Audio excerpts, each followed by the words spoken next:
Hello, everyone, and welcome to today's webinar. We are really excited to have you with us. My name is Shoma, and I'm joined by James, and together we'll be guiding you through today's session about Black Friday and Cyber Monday tips on paid media, conversion rate optimization, and AI trends.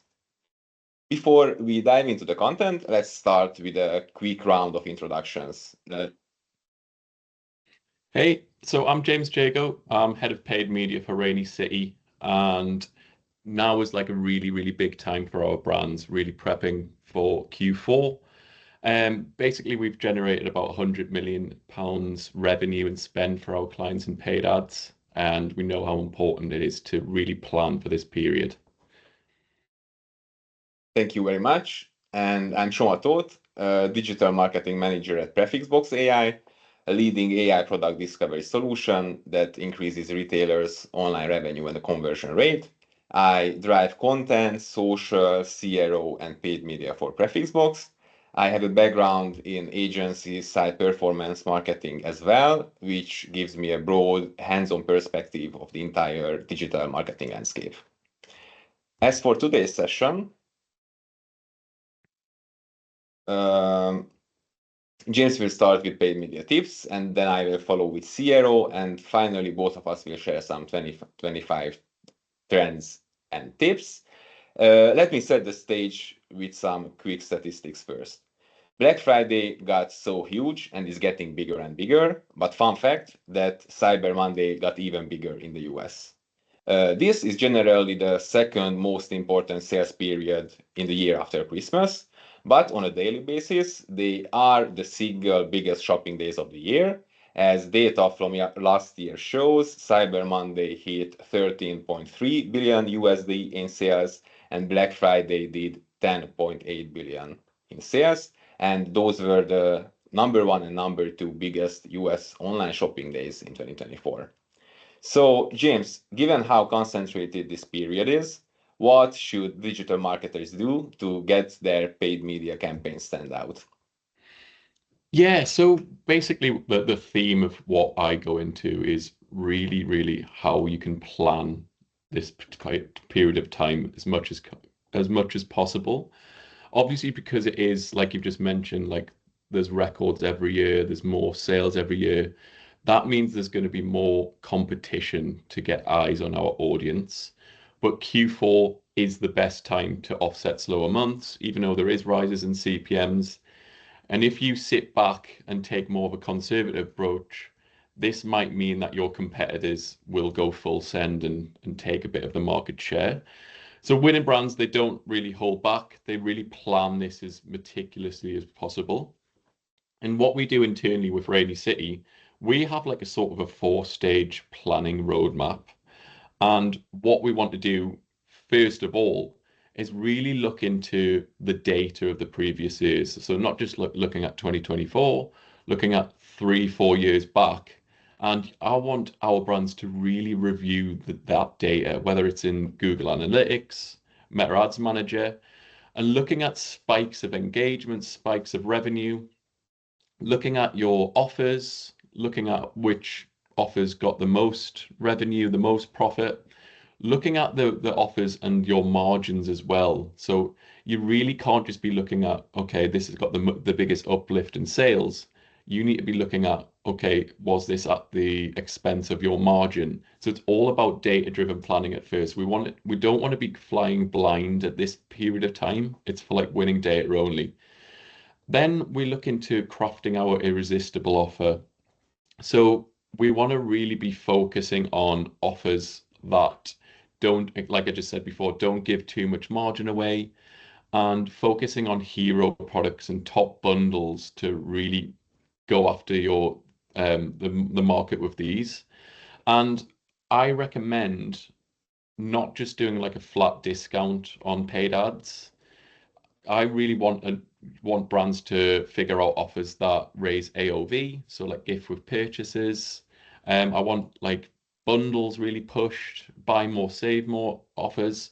So you can get creative with this without just hitting your margins on this, and you can get the demand with actually increasing AOV.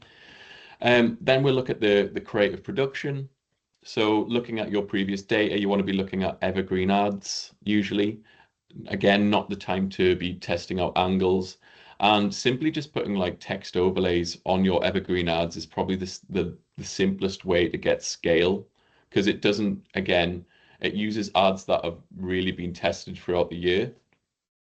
And then mapping out your BFCM calendar. So I'll go into this on the next slide. So this is where we get the real big wins. So a lot of brands, they'll think, okay, when is it Black Friday? We'll plan to do it a week before, 2 weeks before, but you really, really need to get as much data warmed up in the months previous.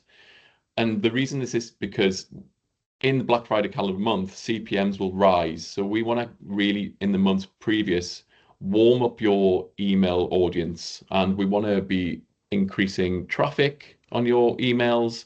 We want to be getting video views, and this, whilst the advertising costs are cheaper in the months previous, will get a large pot that you can actually retarget heavily with in the Black Friday calendar month.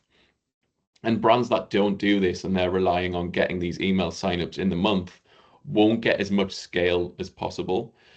And this leads up to the Black Friday. So a lot of brands are starting earlier and earlier. So like I think 3 or 4 years ago, it would have been just like the week or two, but now it's like you'll know it's the starting on like even in September, early October, just to really, really get as much scale. And what we like to do is do like a little teaser offer for the first week, differentiate your offers throughout the month. And this just gets more and more scale, and it makes you be a lot more aggressive. So, for example, a lot of our brands, we did like a smaller gift for purchase at the start, and then went full send on the main offer, which was a bundle AOV discount. And we also like doing a Black Friday cool down. So this is after the weekend. That's when we'll do like some more subtle sales, like a founder's sale that is a little less aggressive, but again, it's just getting as much out of Q4 as possible. So the main themes are is plan your paid advertising, but plan that the calendar to stay fresh in your audience's eyes as much as possible. Yes, completely agree. Thank you, James. Awesome. I have just one addition here. In my experience, is that it's very important to keep an eye on inventory levels, or Yeah. better yet, set up alerts or other automations. So ads pause automatically when something sells out, because Yeah. this way you are not risking budget at clicks for products people can't even buy anymore. Yeah, that is a marketer's nightmare if you're like really getting scale on ads and then you haven't planned inventory. So yeah, totally agree with that. All right. Let's move on to the next stages of the funnel. So now we have the relevant traffic on the site, thanks to James's advice. And let's look at how we can make the most out of these visitors. I curated the 7+1 points here. I find the most important when it comes to conversion rate optimization. Don't worry, I won't go into details for all. Let's start. Number 1 is streamlining the checkout. One of the quickest wins is simplifying your checkout process. The fewer fields you ask people to fill in, the better. Allow guest checkouts and don't force account creation, as it just slows shoppers down. Some retailers even go a step further and simplify their entire site for the day, turning the Black Friday catalog into the homepage so shoppers land straight on the best deals. It's a good idea as well. And of course, make sure quick payment options like Apple Pay, Google Play are available. And finally, be upfront with shipping costs and delivery times to avoid frustrating last-minute cart abandonments. Number 2 is optimizing for mobile. Mobile now finally dominates Black Friday shopping. In the US, about 70% of all traffic came from mobile devices last year. And in the UK, more than half, precisely 56% of all online holiday spending was happening on mobile devices, and the US crossed that 50% mark back in 2022, and the share has been growing ever since. So at last, optimize for mobile first, because the majority of shopping is happening on mobile. That means your site has to load fast, your CTAs need to be big enough to tap, and the navigation has to be smooth. If the mobile experience isn't flawless, you lose out on the majority of your traffic. Closely tied to this is number 3, improve site speed and reliability. Because speed kills, or rather the lack of it does. Even a 1 second delay can cut conversions by 7 to 10% according to data. So make sure to stress test your servers before the peak traffic hits and allocate extra resources if available and needed. Nothing kills a Black Friday mood faster than a slow crashing site. My number 4 is personalizing the experience. The AI search and filters are a game changer here. They help shoppers get straight to the products they want. You can add personalized product recommendations as well, based on browsing or cart history, to maximize basket size. I might be a little bit biased here since I work at a search company, but let's spend a little more time here. When creating your e-commerce personalization strategy, think about using the data you already have. You don't need to reinvent the wheel. Think of the user profiles you have in your customer data platform, because those can not only be used for creating marketing campaigns, but also for enhancing site search functionality. This can include creating personalized experiences on product listing pages, like a Black Friday collection page, and highlighting preferred products or brands based on historical purchases. Let's go on to search size optimization. Shoppers who use site search are incredibly valuable because they generate 6 to 7 times more revenue than those who don't. And it makes sense because people who search usually have a high purchase intent because they already know what they are looking for. When it comes to holiday season and search optimization, one of the most powerful tools you can use are merchandising features. These give retailers control over what shoppers see first, from banners to promotions and overriding product rankings, and pushing priority items into top positions. These basically act and work like your on-site ad campaigns, so all James's recommendations fit here as well. You need to really focus on the top 2 positions of the search results, because according to our data, the top spot get 63% more engagement than those ranked lower, and the second top position still drives 30% higher engagement rate. Enhance visibility and attract more attention by adding badges to your Black Friday product bundles, making them stand out to shoppers as well. All right, let's move on. Number 5 is highlighting trust signals. Shoppers buy with confidence when they see trust badges, as mentioned, and clear return policies and guarantees. Don't underestimate the power of customer reviews near add to cart button either. That's often the final nudge people need. You can showcase social proof in real time, such as using live notifications, like 100 people viewed this today, or XY just bought this item, to reinforce trust and urgency. Speaking of urgency, number 6 is building urgency and scarcity, because urgency drives action. So limited stock indicators, like only 3 left in stock, are proven to push people to act faster. And don't forget to make deadlines crystal clear either, like sale ends in 12 hours is much more powerful than leaving it vague. Don't let visitors slip away. You can show a last chance pop-up with a discount when they move close to closing the tab. But yeah, be very moderate with these pop-ups. Less is more. So my advice is to focus on one key message or deal and only one step of the funnel. And number 7 is leveraging post-purchase opportunities.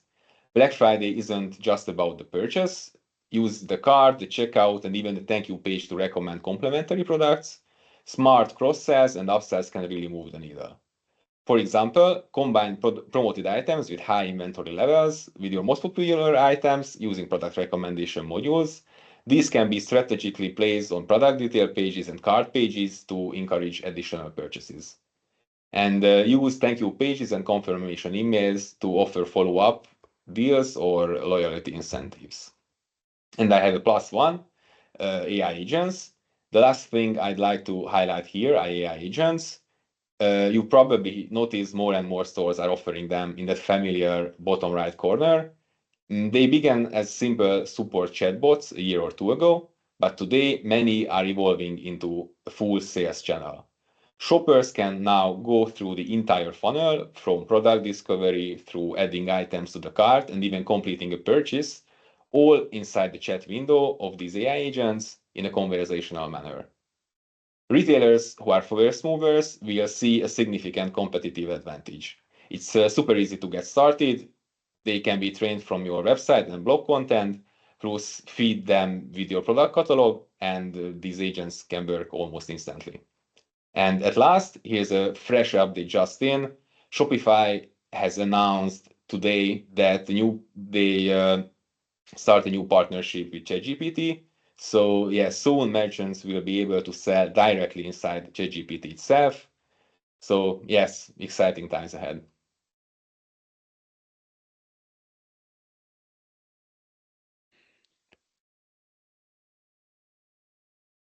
Yeah, so this moves us on to the 2025 tips. So I'd say like the biggest tips that we could hit are really not just going into Q4, but going into Q5 as well. And this is basically on paid advertising. This is actually a term coined by Meta, and it's the period after Christmas and in New Year. But what we really like to do is run our offers well into January, especially if you've got like a sort of new year, new me brand, like if you're in the health, beauty, or fitness space. And what we are able to do is maybe well, prolong our Black Friday sales well into this period. And the reason this is because CPMs are reduced, like the cost of advertising is reduced, but buying interest remains high. People will want to start the year really fresh with a new perspective. And as these expenses drop, we can reach these audiences way more affordably. And some of our best months are like in January, February for some of our like niches. So that's the main tips that I would say really going into the post-holiday season too. Yeah, interesting. And a little bit surprising, but yeah, Q5 is vital. Yeah. Let me add some AI related things to 2025 as well. Google Chrome's new AI mode and Google Search's AI overview. Google says that their AI mode is the biggest redesign on their browser since it's launched in 2008. And since Chrome has some 70% of share worldwide, it's quite a big deal.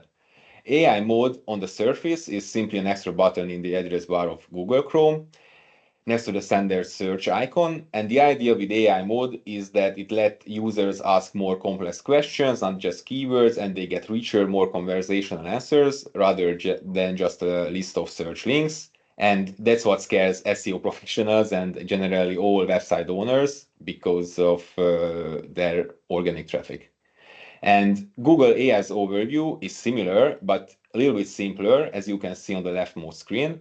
It's a feature in search that gives you a quick summary answer right at the top of the search result page. So instead of only showing links, it pulls from different sources and explains things in plain language. For example, if you search for best running shoes for flat feet, you might see a short AI generated answer with key recommendations plus links for more details. So this AI overview is reshaping organic traffic by placing these AI-generated summaries above traditional search results, often answering queries directly on the search result page. This shift has even given rise to a new term, GEO, Generative Engine Optimization, reflecting how SEO strategies must adapt in this AI-first search environment. And this can reduce click-through rates for informational searches, since users may find what they need without even leaving Google. So from now on, merchants can expect lower organic traffic on some informational queries, but this shift also creates opportunities for websites to get cited as a source in the AI overview and gain premium visibility. So you can ask, how do you succeed with geo? The good news is that it's not as different from traditional SEO as first you may think. Here are my main tips. Number one is product discovery will be more conversational. So shoppers aren't just typing shoes anymore. They might search affordable waterproof boots under 100 euros in size 9, and Google can generate filtered AI-powered suggestions for that. So for online shops, this makes long-tail natural language queries more important than ever. And it also means having clean product feeds, structured data, and filterable attributes like color, size, price are absolutely critical if you want your products to show up in generative engines. Number two is content strategy. With AI mode and overview, Google breaks down complex questions into subtopics and then pulls together an answer. So focus on depth and clarity, and make sure your site answers related sub-questions all in one place with FAQs, for example. And number three is data quality and trust.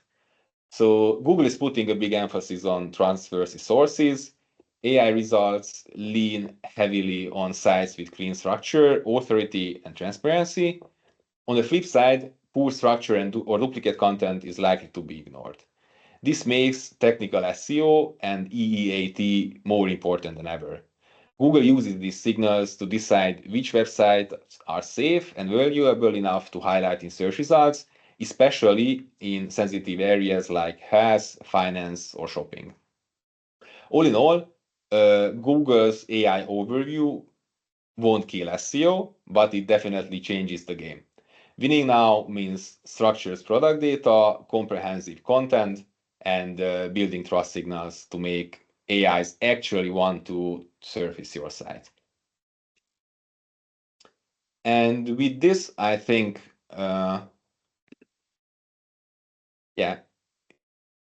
Yes.